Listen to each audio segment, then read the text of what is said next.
12 June 2025 দুপুর 1:38 ভারতের গুজরাট রাজ্যের বাণিজ্যিক শহর আহমেদাবাদ তখন ব্যস্ত দিনের মধ্যভাগ পার করেছিল। ঠিক সেই মুহূর্তেই এক নির্মম ও অভাবনীয় বিমান দুর্ঘটনা সারা দেশকে হতবাক করে দেয়।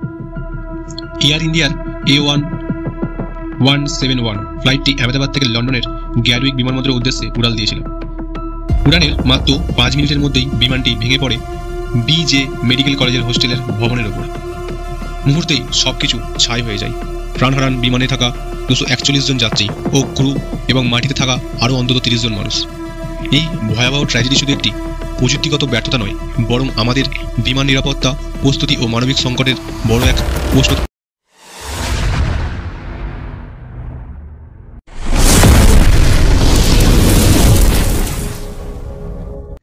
A171 ছিল এয়ার ইন্ডিয়ার একটি নিয়মিত ও আন্তর্জাতিক ফ্লাইট, যা আহমেদাবাদ থেকে লন্ডনের গ্যাটউইক বিমানবন্দরে যেত। বিমানটি ছিল বোয়িং 787-8 ড্রিমলাইনার। ফ্লাইটে ছিলেন 230 জন যাত্রী, যার মধ্যে 12 জন ছিলেন ক্রু সদস্য। যাত্রীদের মধ্যে ছিলেন ভারতীয় ছাত্রছাত্রী, ব্যবসায়ী, চিকিৎসক, পর্যটক সহ বিভিন্ন শ্রেণীর মানুষ। বিমানটি দুপুর 1:33 নাগাদ উড়ানের পর প্রথম দিকে সবকিছুই স্বাভাবিক ছিল, তবে মাত্র 4 মিনিট পরেই পাইলট মেডে সংকেত পাঠান কন্ট্রোল টাওয়ারে। তখন বিমানটি ছিল 625 ফুট উচ্চতায়। এরপর মাত্র 30 সেকেন্ডের মধ্যে বিমানটি রাডার থেকে হারিয়ে যায়। বিমানটি একেবারে উল্টো ঘুরে নেমে আসে BJ মেডিকেল কলেজের ছাত্র হোস্টেলের ভবনের উপর সরাসরি আঘাত আনে। সেই বিকট শব্দ আর বিস্ফোরণে আগুন ও ধোঁয়ায় মুহূর্তেই গোটা এলাকা জুড়ে এক আতঙ্ক ছড়িয়ে পড়ে। হোস্টেলে ছিলেন ডাক্তারি ছাত্রছাত্রীরা, যাদের অনেকেই ঘটনাস্থলেই প্রাণ হারান। বিধ্বস্ত হওয়ার পরপরই একাধিক ভবনে আগুন লেগে যায়।